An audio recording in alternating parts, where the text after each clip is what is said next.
Els dos teníem moltes ganes com d'explorar l'Àfrica, tant per la fauna com la cultura, la gent. És com que és un lloc que hi ha com una connexió, no?, d'alguna manera.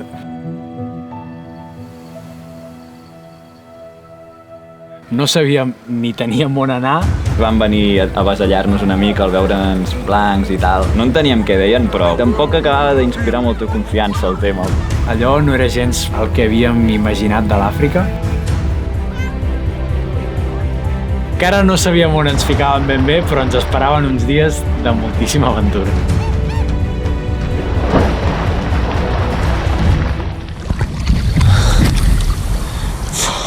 Poseu-vos les motxilles com pugueu, que creuarem. Fins al moment ens havia anat bé fer-li cas. He's got the African guy, everything fine with him. Hem de reconèixer que allà vam patir per les nostres vides.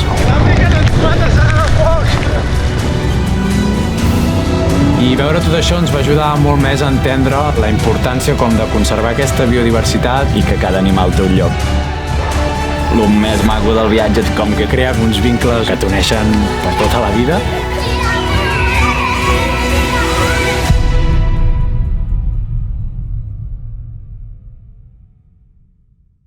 Algú sap si a l'oceà Índic o als llocs aquests hi ha cocodrils o alguna cosa? Perquè no en tenim ni idea. I potser no hauríem d'estar aquí.